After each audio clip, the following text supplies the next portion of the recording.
This is yoga because this is union with the eyes.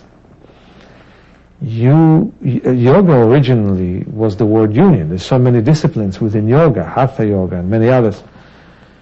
This is a union with your eyes. You unite with your eyes. You learn how they're stressed, you teach them to relax. You learn how you lose peripheral use of the eyes, you teach yourself to bring it back. You learn how you look in a frozen way all the time at the computer. You don't go to the optometrist to get special glasses to freeze even more the computer. You blink. You open your eyes. You look at the periphery. You look far away. And you pay attention to the movement of the print of the computer, and you don't try to focus in a very frozen way. So the whole point is, you unite with your eyes, and you take care of them. They're precious.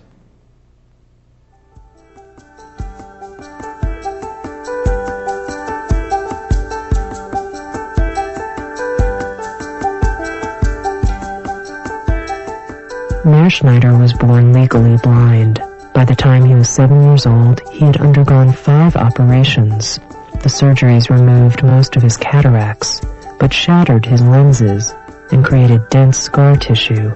He could see only light, shadow, and indistinct shapes.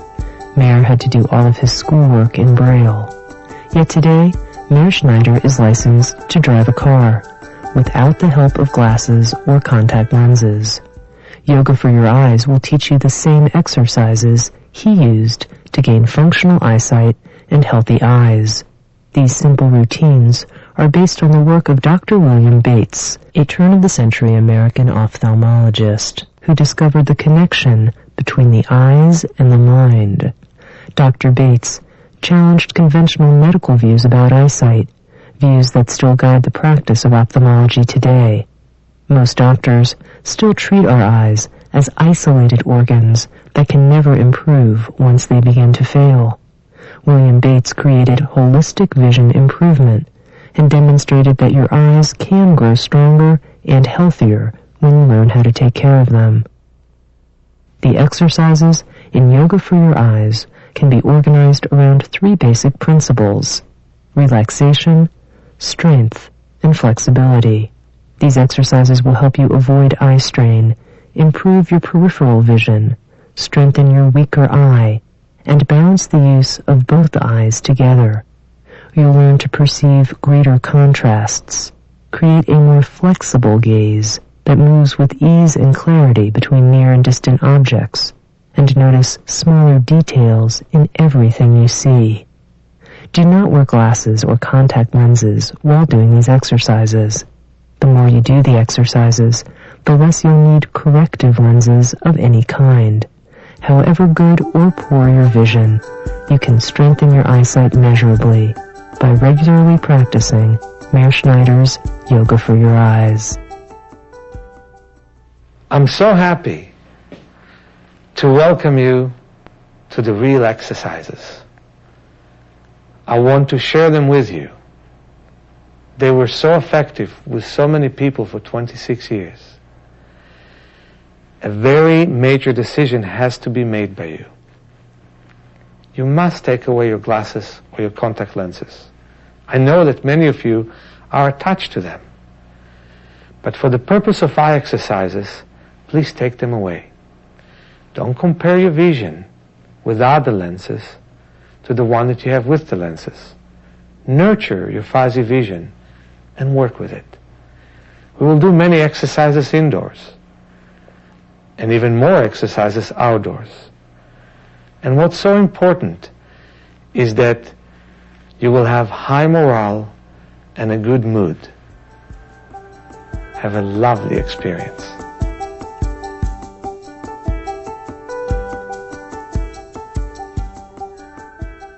The first exercise that is very effective in relaxation is palming. In the Bates literature, the most that one of his patients ever palmed was 20 hours in one day. I myself palmed once for 11 hours, and right after that I got my driver's license, after reading Braille in the beginning of my life. What I want to show you through demonstration is that it's important to relax the body before you palm. So when you sit and palm, you can really contemplate pure and complete physical and mental relaxation of the eye and complete relaxation of the optic nerve. This is the base and the foundation for your total visual improvement. Palming is an exercise, and so it's an option. And if palming doesn't work for you, you can sit in a dark room and visualize darkness and blackness. But if it does work for you, it's a very good exercise. It's very different than sleep, because sleep is a passive, unconscious rest, which we cannot do without. But palming is a conscious rest that helps you see exactly how tense you really are. In fact, with every true practice of relaxation, you learn about your true tension. First, relax your body. Tony, if you don't mind, intertwine your fingers and move the arms in rotating motion in both directions. Breathe deeply in and out through your nose to your abdomen. Many people inhale through their mouth. Don't do that. And don't even exhale through the mouth. Just inhale and exhale through your nose. And that slows down your breathing and helps oxygenate your blood. Now, please stand up and put your hands against the wall. We're not arresting you or anything.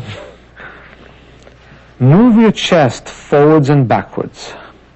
Only move the chest. The elbows are straight. The hips are not moving. Only the chest moves back and forth. And you do it for around 12 or 15 times. You breathe deeply. You breathe slowly. Even though the hips move a bit, you don't make them move. It's only the chest that moves. And when you move forwards, you can move your head from side to side all the way. Stay forwards and move your head all the way from side to side. Side to side.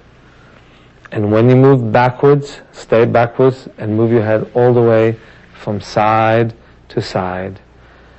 The chest muscles and the rib muscles and the shoulder muscles support the neck and the arms. And they must relax for the palming to be successful. So if you had a long drive, a long airplane flight, or you were sitting for a long time, start by walking backwards, by moving your shoulders in rotating motion.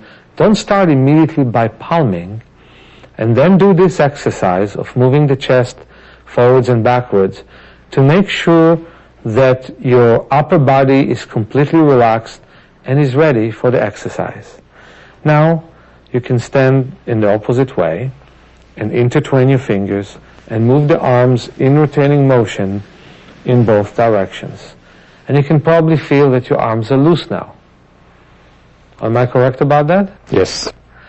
And the reason is that the chest and the upper back are opponents of the arms muscularly, and when you loosen them, it's much easier to move the arms. Now, intertwine your fingers and put your palms forwards and move the arms in rotating motion in both directions and in the opposite direction.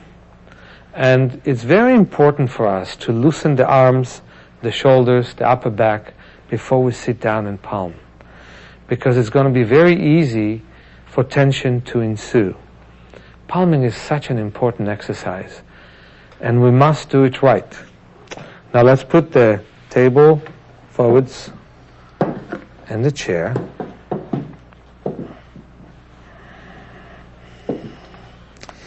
And first of all, rub your hands until they're warm. Rub them, rub them, rub them, rub them, rub them until they become really, really warm. Rub the fingers till they become warm. And if you want to put some cream on your fingers, and especially if they're dry, that's very welcome. But make sure the fingers are warm. In fact, rub the hands as if you wash them.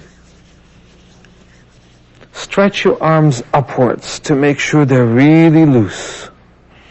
And by the way, take your watch off.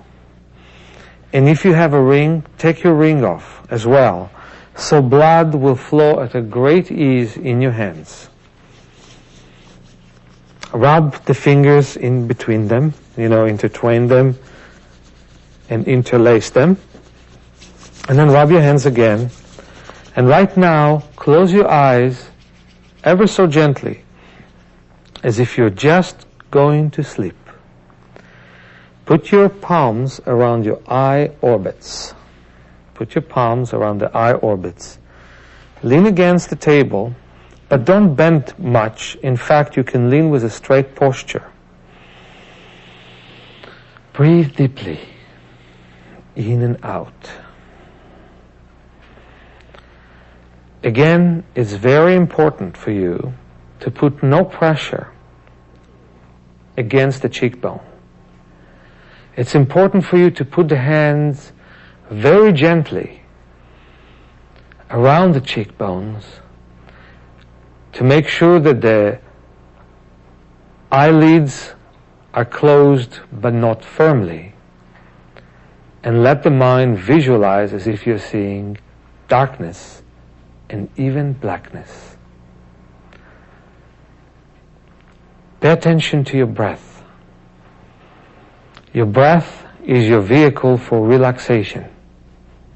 Breathe deeply in, breathe slowly out, in and out through your nose. Feel that your abdomen and your waist are expanding as you inhale and are shrinking as you exhale. Feel that your ribs and your chest and the upper back are expanding as you inhale and are shrinking as you exhale. Feel that your neck is expanding as you inhale and shrinking as you exhale without any tension. Visualize that your head expands as you breathe in and shrinks when you breathe out. And the whole upper body expands when you inhale and shrinks when you exhale. As you breathe, visualize that your arms are expanding and shrinking, expanding when you inhale and shrinking as you exhale. As you breathe, visualize that your hips and thighs are expanding as you inhale and are shrinking as you exhale. As you breathe, visualize that your knees are expanding as you inhale and shrinking as you exhale. Visualize that your calves are expanding as you breathe in and shrinking as you breathe out. And visualize that your feet are expanding as you inhale and shrinking as you exhale. And visualize that you're seeing complete darkness, and if possible, even blackness. I remember that in the first 2 months of my practice, I couldn't even see dark. But when you see darkness, it can help you rest in a very deep way. This is the difference between palming and sleep. When you palm, you know exactly how unrelaxed your eyes are, how unrelaxed and irritable your optic nerve is. When you're asleep, you're too passive to know that. Now you'll know by the level of darkness or blackness whether your eyes are relaxed or whether they are tense. Keep breathing and feeling that the whole body expands as you inhale and shrinks as you exhale.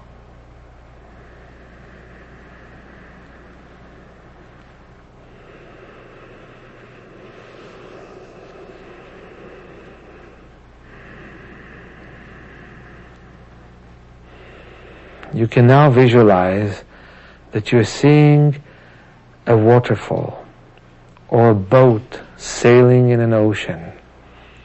You visualize it's night, and you can only see the sail in a very fuzzy way in the dark of the night. the waves appear to be very dark, and visualize that the boat is sailing in a figure of 8. It's sailing away from the shore and towards the shore. It's sailing in a figure of infinity, horizontally from side to side, straight and diagonal, diagonal and straight. And that image can disappear and you can see a train moving in an 8 shape. And then you see black, complete black. Every image disappears and you breathe deeply in and out. Inhale and exhale through your nose.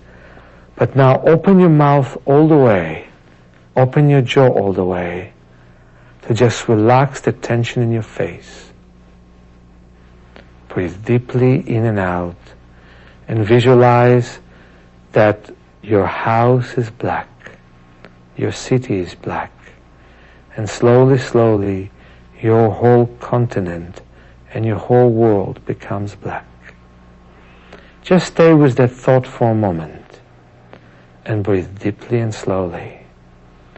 You visualize that the stars are black, the sun is black, just to eliminate any thought of light and to relax the optic nerve.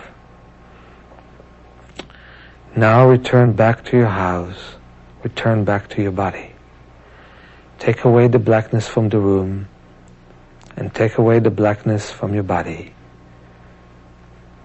And take away the blackness from the eyes and slowly take your hands off.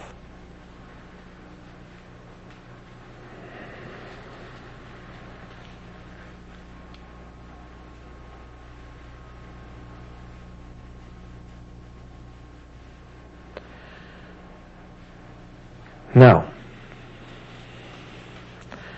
rub your hands.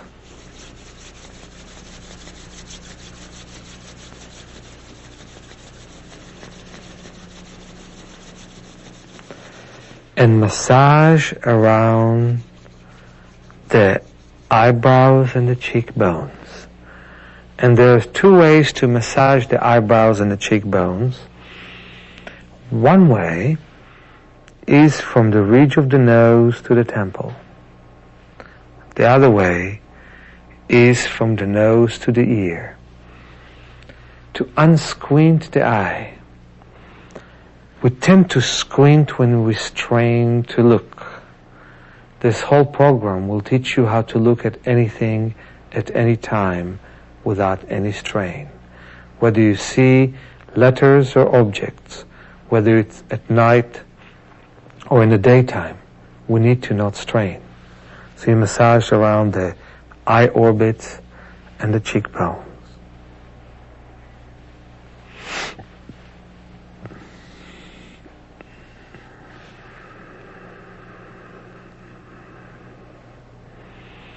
And keep breathing deeply.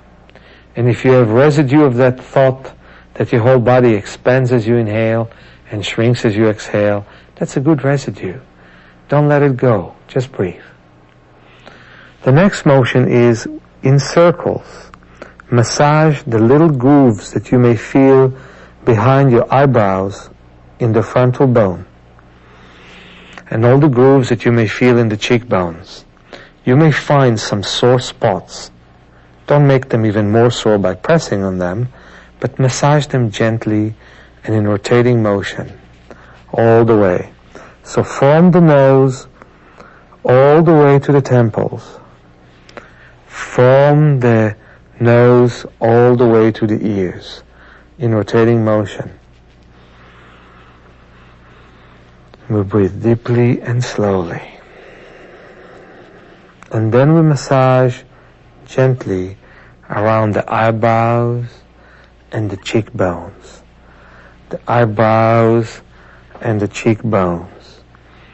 From the nose to the temples. From the nose to the ears. And you can do it much longer than we're doing it now. Believe me, it can only pay off. Do it several times a day. Now, let's talk about blinking. There is a big difference between blinking and squinting. When you squint, you tighten the eyes. But when you blink, you open and you close the eyes real gently. And you think as if the eyelashes are opening and closing the eyes. So Tony, when you open and close the eyes, visualize as if the eyelashes are doing the work of opening and closing. It sounds almost magical. But if you think that way, you stop yourself from frowning and squinting as you peripheralize those muscles. Feels nice, doesn't it? Yes. One other wonderful exercise is to massage the eyelashes, just so you will give yourself the order, the controlling order that the local eyelid muscles are doing the work and not the forehead muscles doing it. I remember that once in my training course, when we did an exercise on kinesthetic awareness, I asked from people to feel how much strain can there be in their face and head when they blink with their eyelids in a strenuous way. Some of them felt strain even in their neck and shoulder. Truth of the matter is, we don't even know how much we strain and how harmful it is. It's important to blink frequently. One lady who came to me with retinal detachments had in her chart written by very known ophthalmologist, "This woman is not blinking." I asked her to blink, and the blinking exercise helped her gain a lot of it back.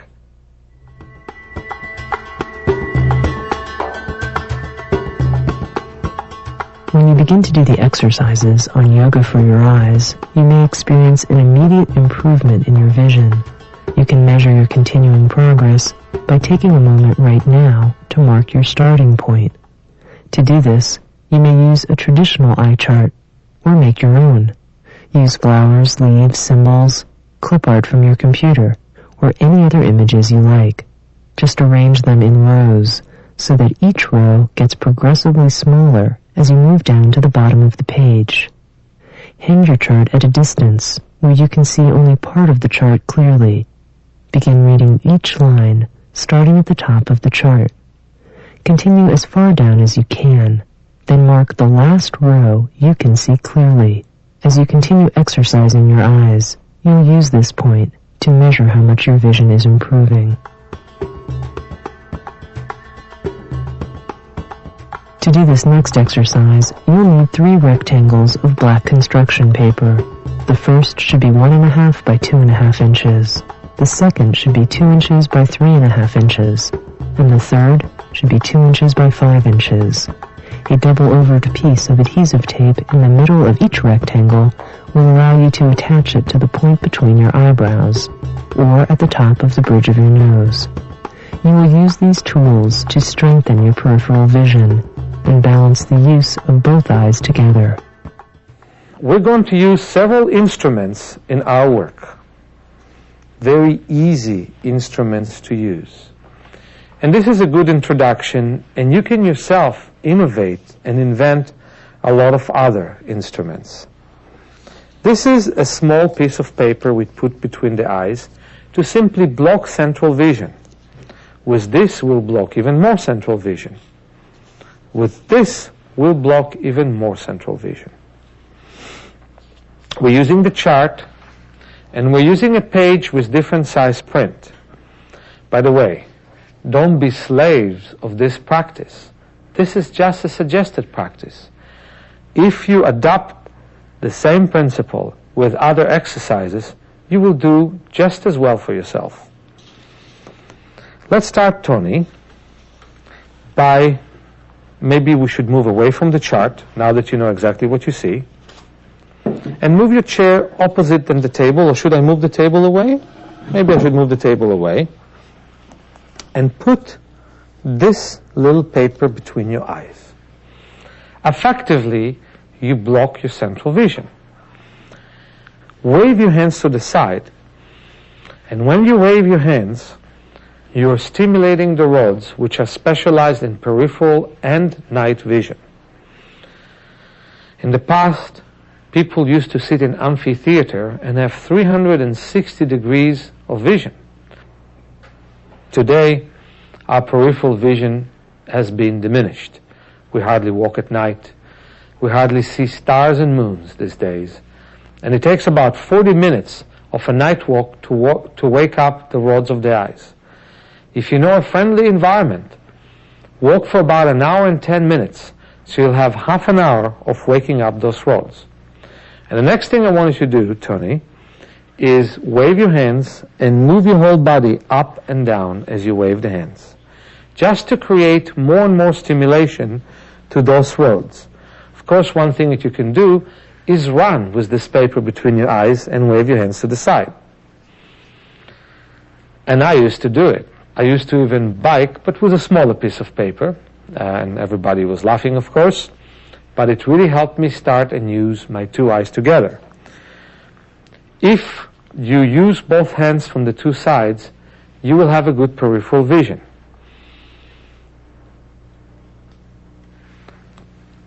Let me show you something. If you look at the finger in front of you, if you close one eye, the finger moves into one direction. If you close the other eye, it moves to the other direction. But if you open both eyes without moving your finger, it seems to be in one place. One eye can easily dominate the other. If you close the right eye, it moves to the right. You close the left eye, it moves to the left. So the right eye looks a bit left and the left looks a bit right, and quite often one eye will dominate the other eye. We want no eye to dominate. When you put your two hands in the periphery, no one eye can see what the other eye sees. When you close the one eye, you can only see one hand. If you close the other eye, you can see the other hand. That's why we're starting to use the periphery, beside the fact that we want to integrate cells that we never use with this practice. Now, put the middle size page and wave your hands to the side. Wave your hands to the side, and now effectively you're blocking your central vision even more, and you're waking up peripheral cells you normally don't pay attention to. They're there, but they're dormant, they're latent. Now move your whole body up and down, up and down, up and down. Move your whole body up and down. And this way, you really activated your periphery. But you know, we can even do better. Let's take the middle size off and put the larger size on, and wave your hands to the side. Move above and below. Above and below. Pay attention to what you're doing now. You are blocking your central vision completely. You cannot see centrally. And don't strain to look at the paper. Just look at it with a soft eye. Don't focus on it. Just look at it, and your brain will focus on the periphery. So you wave your hands from below, you wave your hands from above, you wave your hands from the side, and you move up and down. Up and down. Up and down. Up and down. Up and down. And now, rub your hands as you keep moving your head up and down. Rub your hands. Move the head up and down. And now palm. Put your hands around your eyes. Just for 3 deep breaths. And by the way, you can do it at any time. Just palm for 3 deep breaths. But this time, we're palming in order to widen the pupils and to activate more of our peripheral cells that are only active in the dark. Now take your hands off and wave them and wave them. Do you have a sense more of the periphery of the room? Mm-hmm. Good. Now move your whole body up and down, up and down, up and down, all the way down, all the way up. This is a wonderful exercise, not only for good vision, but against pressure in the eye. It can help prevent glaucoma and many other eye disease. Now let's take this off and put this on. And wave the hands to the side. Wave the hands to the side. Wave your hands to the side. And I'll give you the small piece of paper. And wave your hands to the side. And there's a question I want to ask you. Does the small piece of paper seem to be smaller to you right now? Yes. Isn't that interesting? What's interesting about it is that the field of vision have grown. And so in relationship to the field, the small paper seemed to be smaller. Now, let's palm for a minute and we'll start the following exercises.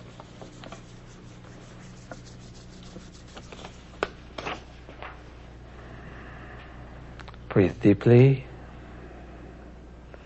Breathe slowly. Feel how the abdomen expands as you inhale and feel how it shrinks when you exhale. Feel how the waist and the lower back are expanding as you inhale and feel how they shrink when you exhale. Feel how the ribs are expanding as you inhale and how they shrink as you exhale. Feel how the head expands as you inhale and feel how it shrinks when you exhale. And slowly take your hands off.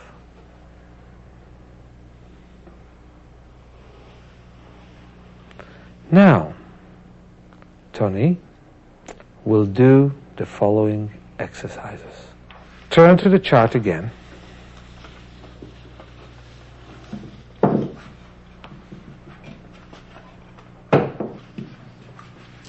And look at it. How does it look to you now, by the way? It's the same as before, right? actually it's clearer than before. It's clearer than before. Wonderful. Wonderful. Can you read this line? Yes. How about this one? Yes. Oh, that's progress. Yes. That's wonderful. Now, what we want to do is as follows. We want to put the small piece of paper in front of your strong eye. And by the way, how do you measure it if you have a weak or a strong eye? You have the most natural way of doing it. You cover one eye and you measure it. Then you cover the other eye and you measure it. Although it's most likely that quite a few of the people at home know exactly which eye is stronger and weaker. Okay? Put the piece of paper between the eyes and wave in front of the right eye, in your case, and read with the left eye, which is the weaker eye in your case. This gives the left eye a chance to be the one that is looking at the letters. Now, the left eye, of course, doesn't see as clear as the right, does it? No. No. Can you see this line? Yes. Can you see this line? No. No. Can you see the spaces between the letters in this line? Yes. Can you see the spaces between the letters in this line? Yes. Can you see the spaces between the letters in this line? No. So, Tony can see two lines underneath the one that he can read. He can see the spaces between the letters. And the same will be with you. You may be able to see 6 or 7 lines underneath the one that you can read. And the lowest line you look at is the one where you can still see the spaces between the letters. That is shifting. Looking where you can still see, but not clearly, smaller details than the ones that you normally tend to look at. Let's do the last exercise before going outside. We need to stretch the eye muscles because in many ways they affect the size of our eyeball. Tony, could you please turn around on your chair?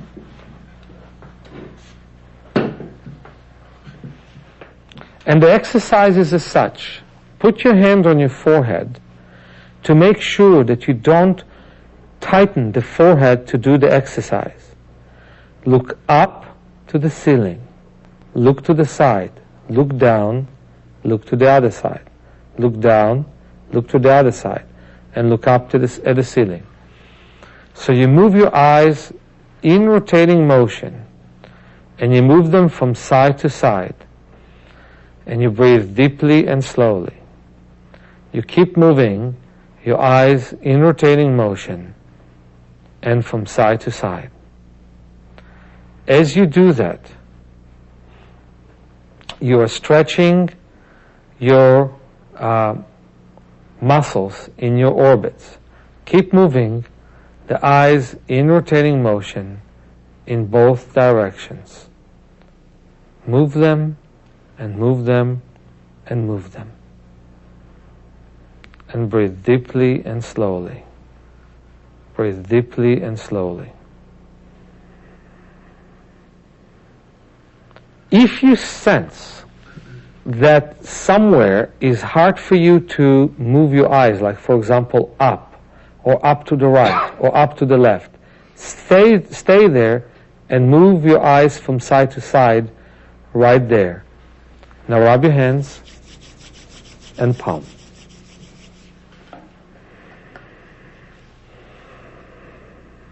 We went through a series of exercises which are good especially for near and far-sighted people.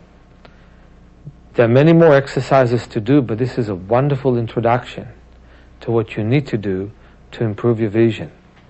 Dedicate yourself to these exercises, and you may find that your vision is improving with time.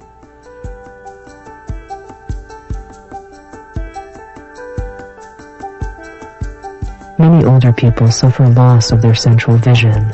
This is because the area near the middle of your retina, called the macula, tends to weaken after years of overuse. The exercises that follow will reactivate the macula, improve your peripheral vision, and balance the use of your two eyes together. Because we spend most of our waking hours focused on nearby objects, like computer screens, books, and television, our ciliary muscles must strain to keep the lenses rounded. When we look into the distance, these muscles relax and the lenses become flatter. In cultures in which people spent much of their time looking into the distance, most individuals had keener eyesight than we do, and their gazes were softer. In our culture, we are more likely to focus rigidly on specific objects, and we keep this hardness in our gaze when looking into the distance. In addition to reactivating the macula, the following exercises will strengthen the ciliary muscles and help you focus accurately at any distance.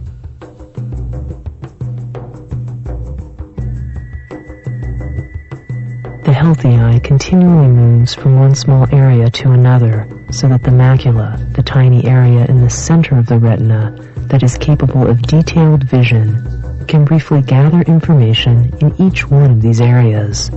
Like the dots that make up a photograph in the newspaper, these details add up to an accurate picture of the whole image. When your vision begins to deteriorate, the movement of the macula slows down. Your eye is no longer able to take in all of the visual information available, and what you see starts to appear fuzzy. Shifting is a technique Mearschneider teaches to restore the natural movement of the eye. In the following exercises, Meir and Tony will show you how to retrain your eyes to shift more efficiently, freeing them to register the finer details in your visual field. Let's start by looking at each other's faces. When I look at you, Tony, I look at your nose. I look at your mouth. I look at your chin.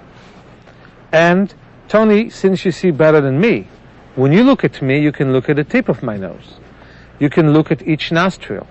You can look at each part of my forehead, at the hair that blows in the wind, whatever is left of it, yeah? At my chin, at my lower lip, at my upper lip, at one cheek, at the other cheek, and you look at parts of it. So when you look at anything, without losing at all the sense of periphery, you do see all the background in this outdoors. But at the same time, you are focused only on one single area. And clear vision is exactly that. The macula is so small that it's not even 1% of the size of the whole retina. Let's look at something really, really pleasant, like a flower. Isn't it beautiful? Can you help me describe what we're seeing here, Tony? We're looking at the petals in general, and we're looking at the veins, right? Mm-hmm. Any more description you have? I can see the stem and the purple center of the stem, and the leaves around it, pinkish color, and with a greenish center of the leaves. And the more you look at it, and the more you look at parts of those leaves, the clearer the flower becomes, doesn't it? Yes. Great. And exactly the same way we can do shifting by looking at details. For example, when you look at this page, Tony, you can take a look at it. Take a look at the large print of the page. And you can see that you can see them pretty well from this distance, right? Right. Take a look at them from where it's fuzzy to see them. For example, this distance. Mm-hmm. And you look at the letters in such a way as if you are writing them.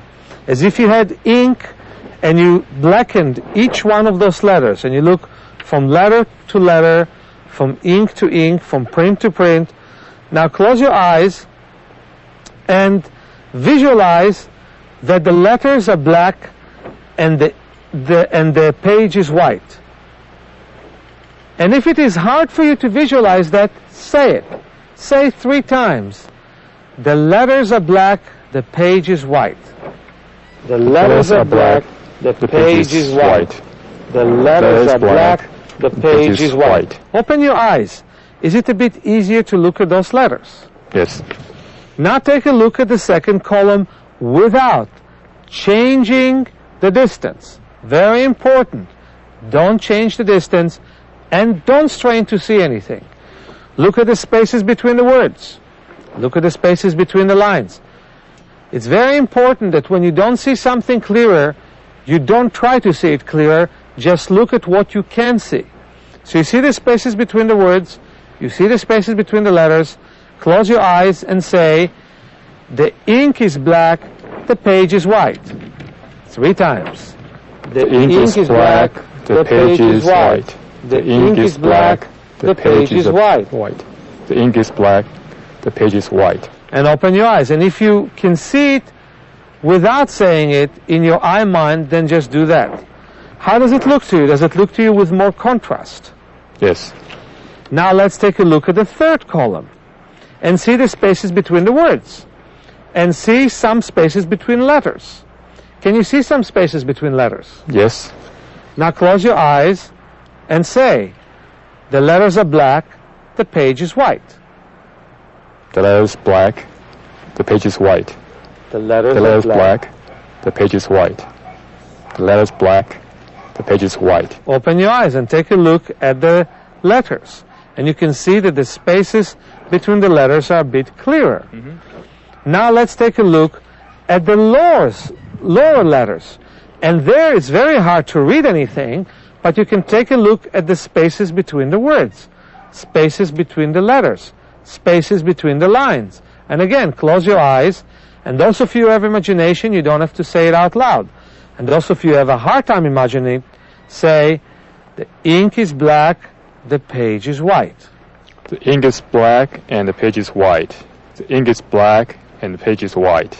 The ink is black and the page is white. Now open your eyes and see if you see greater contrast between the page and the ink. Yes. Wonderful. Now look back at the big print. And how does that big print look? Much better than before. Wonderful. And all you need is an improvement. And you're going to see that right here in the bright daylight, and especially if your page is in the sun and if you're in the shade, that will give you a very clear vision. Right now, let's work on balancing the eyes. A great stress for the eyes is the fact that they're not balanced, that one eye sees way better than the other eye. And it's very important to make sure that the two eyes are working together. So, let's start with the flower again. How do the details of the flower look to you? Looks okay. Can you describe me what you see? Again, the petals, the stems, and the leaves of the flowers, different colors. Now close your strong eye, which is, in your case, your right eye. Could be, in your case, left or right. Okay? Cover it. And how does the flower look to you now? Can you still follow the details? Yes, but less clear. Less clear. Describe them then. Can still see the green stems and pinkish leaves. Wonderful. Now open both eyes. And how does the flower look right now? It's clear with both eyes.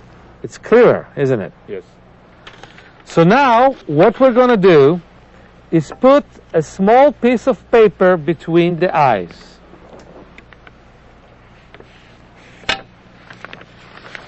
And what you'll do is take any piece of paper that you can fold into four, put this paper in front of your weak eye, and wave with this paper in front of the strong eye.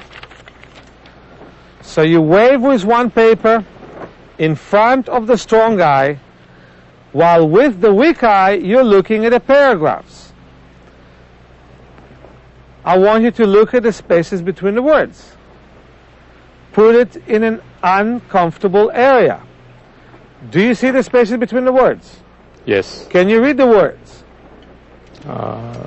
Barely. Barely. That's exactly where you want it to be. Now close your eyes. And while you visualize that you're waving the page in front of the strong eye, and you don't have to do it when you are visualizing it, just visualize it. Then visualize that the letters are black and the page is white. And say it 3 times. The letters are black, the page is white. The letters are black, the page is white. The letters are black and the page is white. Open your eyes, wave the page, and look at the print. How does it look right now? It's clear now. Now look at the second paragraph. Do you see the spaces between the words? Yes. Keep waving. Do you see the spaces between the letters? Yes. Do you see the spaces between the lines? Yes. Close your eyes and say, the ink is black, the page is white. The ink is black, the page is white. The ink is black, the page is white. The ink is black, the page is white. Now look at the third paragraph. Do you see the spaces between the words? Yes. Do you see some spaces between letters? Yes. Can you see some letters? Again, barely. Barely. Close your eyes. You don't have to wave the page again. The ink is black, the page is white. The ink is black, the page is white. And if you can visualize it, you don't have to say it. The ink is black, the page is white. The ink is black, the page is white. The ink is black, the page is white. Now open your eyes and wave again. How does it look? It's better.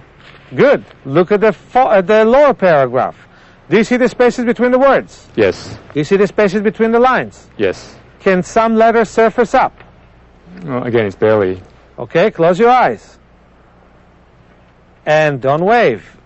And visualize that the letters are black and the page is white. And for those who can't visualize, say it.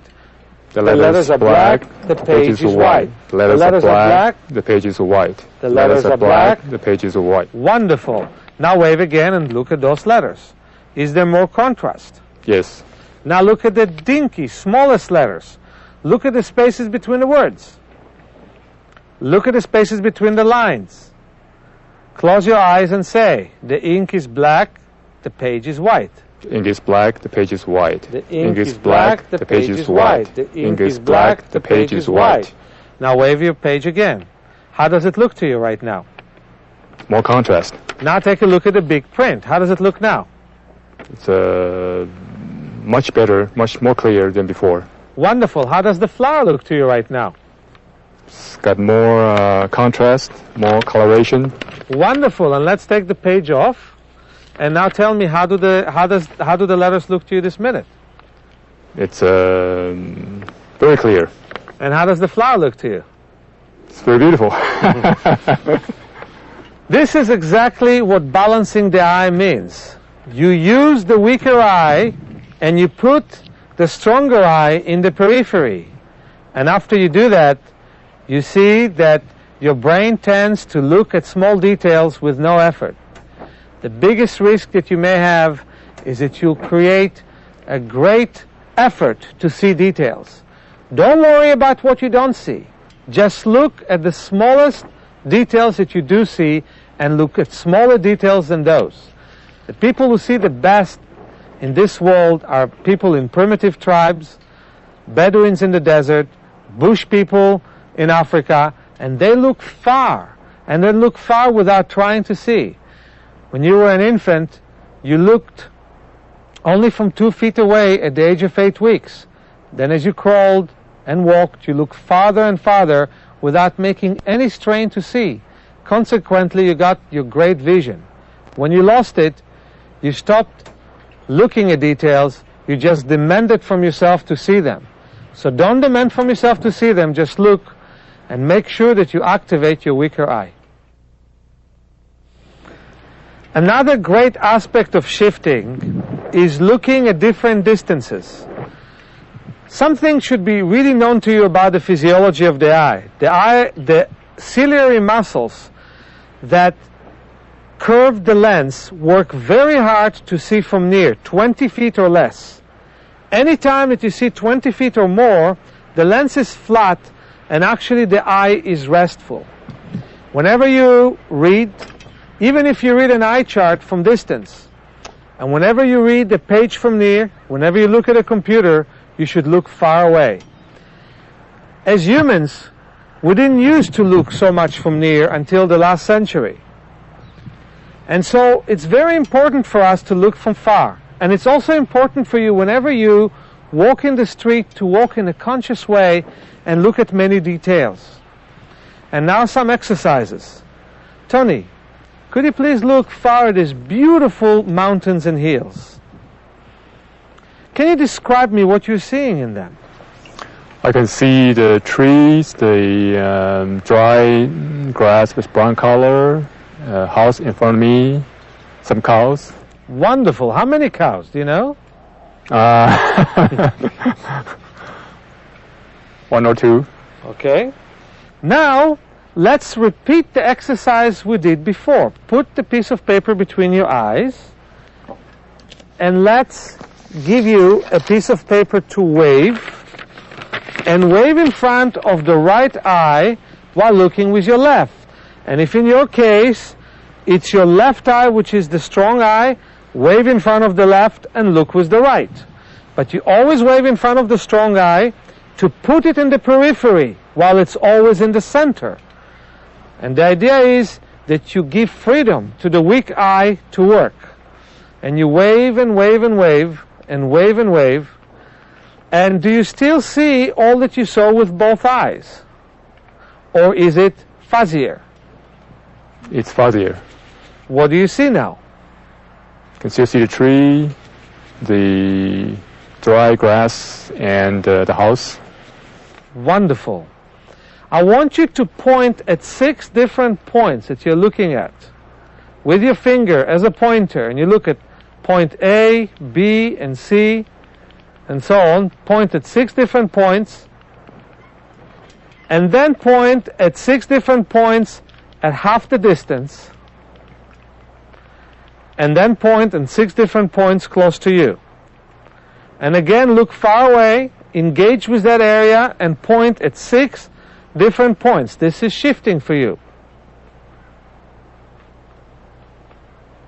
As you point at those 6 different points, you're starting to focus on what you can see with your weaker eye. When the weaker eye is not working, the stronger eye works very hard to suppress whatever the weaker eye is seeing, which weakens the strong eye and weakens the weak eye. When the weak eye works, then the strong eye will become stronger, and also the weaker eye will become stronger. Now, how do you see the distance right now, Tony? It's got more contrast. More contrast in it. Yes. Right? Take the paper off now, and tell me, how does the heel look to you? It's better contrast, more clear, just more pleasant, more clear to see. Wonderful. Put right now the eye patch over your strong eye. And one thing that Tony does, and I want you to do, is 5 minutes, 4 times a day, patch your strong eye to let your weak eye work. Doctors have given up on us, and they said that only kids can improve weaker eyes by patching the strong.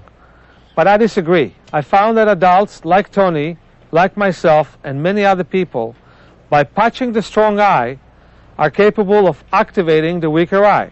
Now take a look again at the heel. How does the heel look to you? It's less clear with the patch. Yeah. With the patch. And so you're looking at the heel, and again point at 6 different points at the heel. And look half distance and point at 6 different points at half distance. And look from near. To just get your brain to focus where your vision is fuzzy. And again, look far away. Close your eyes. You can take the hand off and visualize that the colors are in more contrast.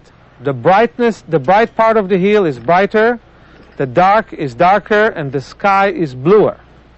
Just visualize contrast, and that visualization becomes a direct order from your brain to your eye.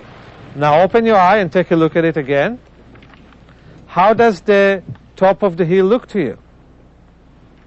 It's brighter with better contrast. Brighter with better contrast. Now, as a transition, take the patch off and put the piece of paper between your eyes and wave in front of the strong eye while looking with the weaker eye at the heel. How does the weaker eye see right now?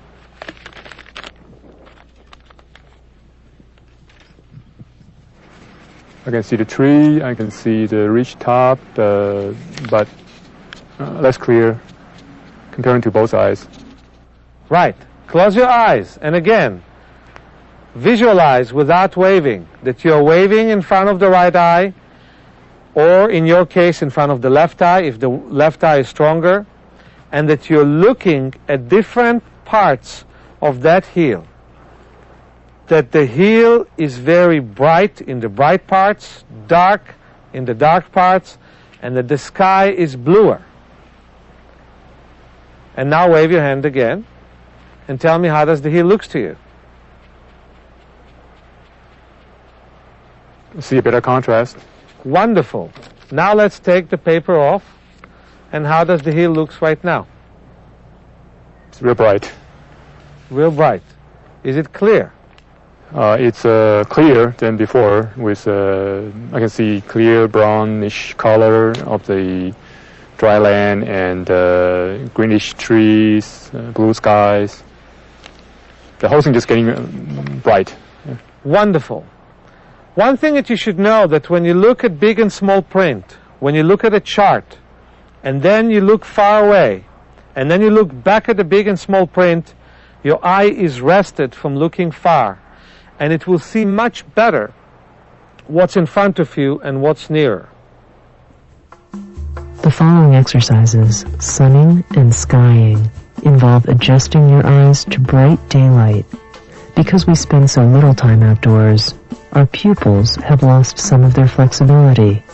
Instead of our pupils contracting, we tend to squint when we go outside. Sunning and skying will acclimate your eyes to brighter light. Retrain your pupils to dilate and contract appropriately, and make you less likely to squint or need sunglasses. When doing the sunning exercise, please be careful to keep your eyes closed. And when doing the skying exercise, please don't look in the direction of the sun.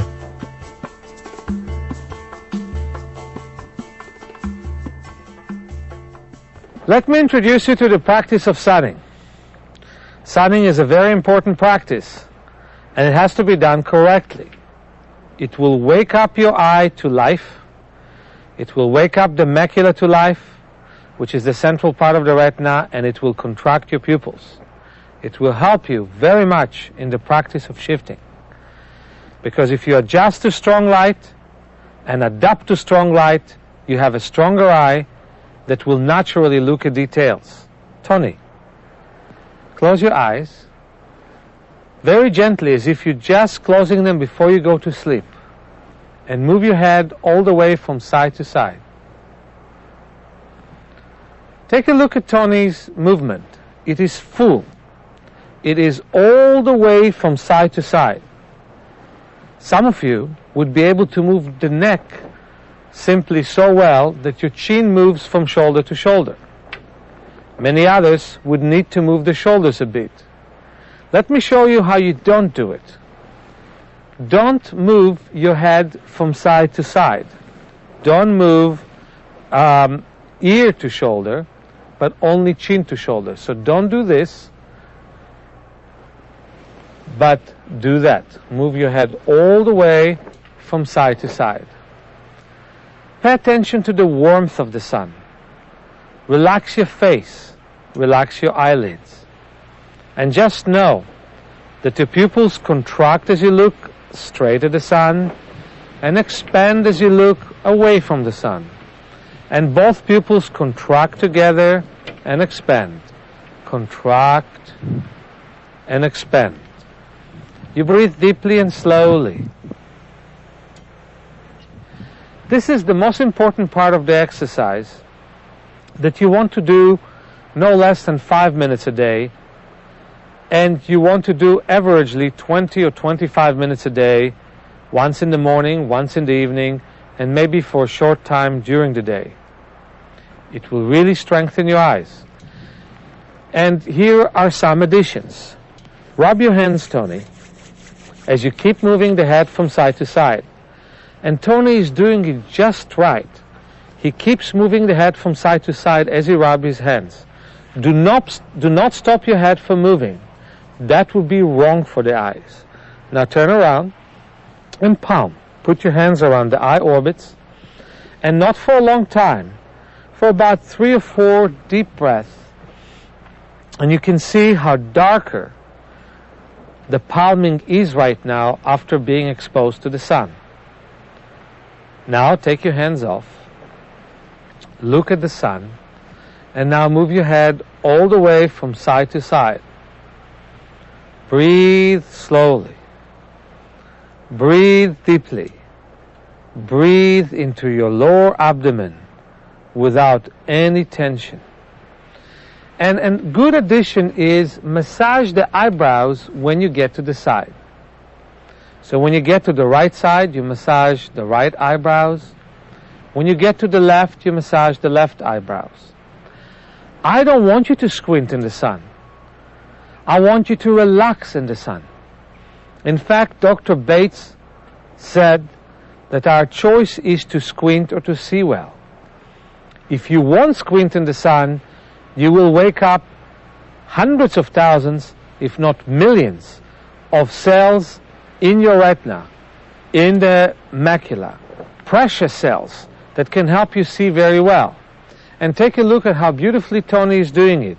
He's doing it gently, and he's doing it with the correct hands. The left hand with the left eye, the right hand with the right eye, and only when he moves all the way to the side and not when he looks in the middle. So he does not disturb himself from seeing the sun, but he's really stretching his muscles, the lower muscles of the forehead and the muscles of the eyebrows, so they will not squint. Then, Tony, rub your hands again and keep moving the head from side to side, and you can see that much more sun is coming to your eyes. Turn around and palm. Visualize as if you're seeing darkness. And probably right now, it's much easier for you to see darkness than before. Then, when you take your hands off again, as you should do right now, and you move your head from side to side, you can see much brighter sun. And when you will see brighter sun, you will see much, much better.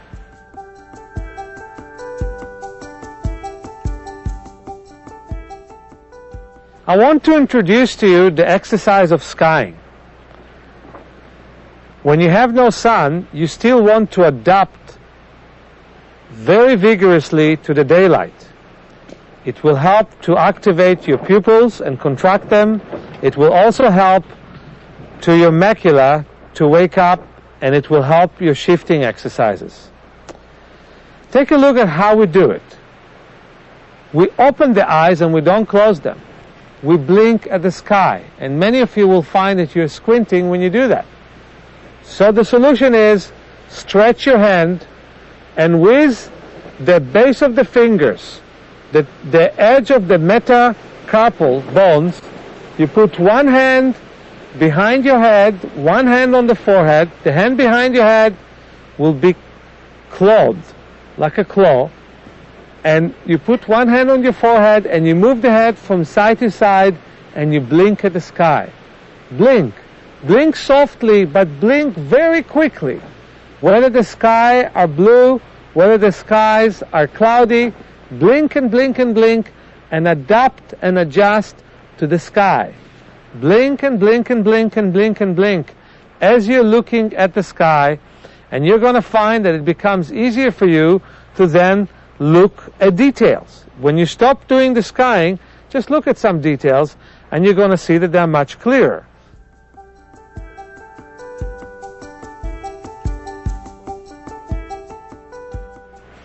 Let's do long swing. Long swing is one of the basic exercises within the Bates method. And it was a great exercise that did few things. It helped you adapt to more light. It also helped you have a sense of movement. Look at your finger and move from side to side and imagine or think as if everything that you see moves opposite than the way you move. Just like a train ride. When you sit in a train, even though everything stands still, you think that everything moves opposite than the way that you move. So you look straight at your finger and you think that everything moves opposite of the finger you're focusing on. You can look up at your finger and down on your finger, see the nail, the middle of the finger, the base, and at the same time you see that everything moves opposite. You can also close your eyes and visualize as if everything moves opposite than your finger while your eyes are closed. Remember all the details that you saw. The details to the left and the details to the right and to the middle. So again, when you open the eyes, when you move to the right, everything moves to the left.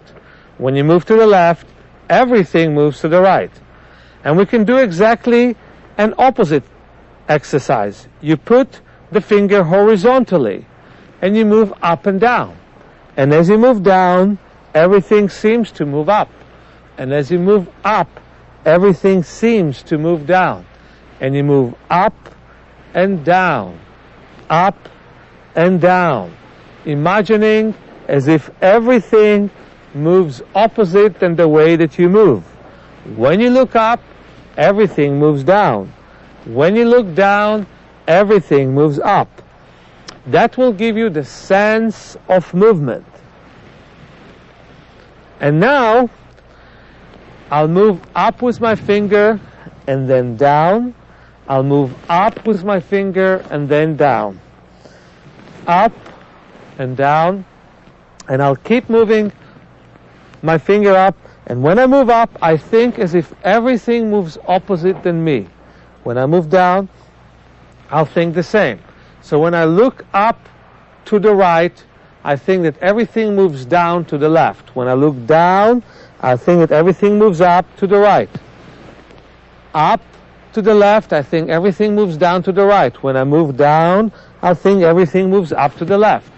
Up and down the same way.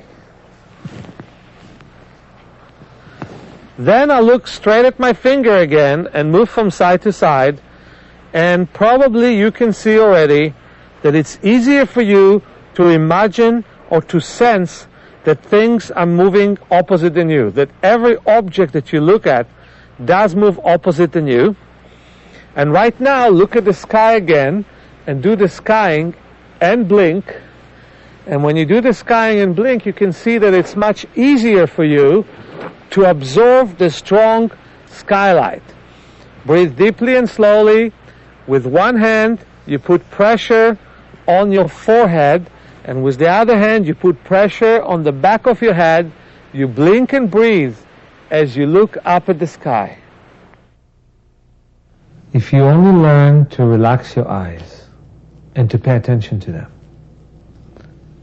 and not only to use them as if they're tools for purpose, but to look at them as a very precious gift that you maintain. And you will always relax them.